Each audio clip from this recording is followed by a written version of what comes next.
नमस्कार मित्रों, आपका मेरे एस्ट्रो मैजिक चैनल में स्वागत है। आज मैं आपके पास लेके आया हूँ मिथुन लग्न का कुंडली। मिथुन लग्न में यह जो पहला भाव आप देख रहे हैं यह बुध का है और बुध को मिला है दो भाव, पहला भाव और चौथा भाव। और ये भाव जो है शुभ फल प्रदान देगा। क्योंकि पहला भाव जो है वो केंद्र है और मूल त्रिकोण भी है, और बुध को जो चौथा भाव मिला है वह है केंद्र भाव, तो इसके तहत पे शुभ फल प्रदान देगा। अब चलिए जानते हैं दूसरा भाव। दूसरा भाव जो है चंद्र का है और चंद्र जो है समभाव आता है, फिर भी ये समभाव में नहीं आएगा, शुभ ग्रह में आएगा, क्योंकि चंद्र हमेशा शुभ फल प्रदान ही देता है। तीसरा भाव है सूर्य का। सूर्य जो है सम ग्रह में आएगा, सम भाव में आएगा, और सूर्य जो है शुभ फल प्रदान देगा या तो अशुभ फल प्रदान देगा। अब चलिए जानते हैं पंचम भाव और 12वां भाव।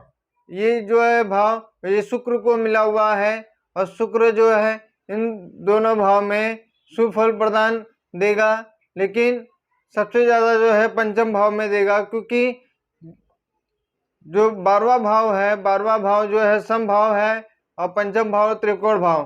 ठीक है, तो समभाव का शुभत्व छोड़ देगा, बट लेकिन त्रिकोण भाव का जो शुभत्व रखेगा, क्योंकि ये मूल त्रिकोण है। मूल त्रिकोण जो होते हैं वो हमेशा शुभ फल प्रदान देते हैं, तो शुक्र इसमें शुभ ग्रह माना जाएगा और शुभ फल प्रदान देगा। अब आइए जानते हैं छठा भाव। छठा भाव जो है यह मंगल को मिला है, छठा भाव भी मिला है और एकादश भाव भी मिला हुआ है। एकादश भाव यानी 11वां भाव, 11वां भाव में मंगल को मिला हुआ है।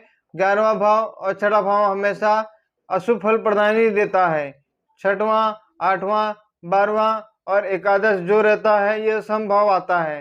ठीक है, क्योंकि मंगल का ये जो छठा भाव है ये अशुभ है और एकादश जो है समभाव है।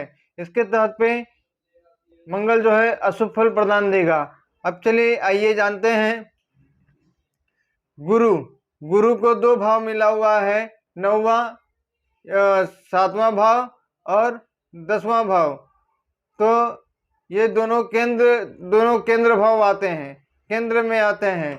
और ऋषि पराशर के अनुसार अगर एक ग्रह को दो केंद्र भाव मिलता है तो वो दोनों अपनी शुभता छोड़ देते हैं, तो गुरु जो है वह सम ग्रह में आएगा।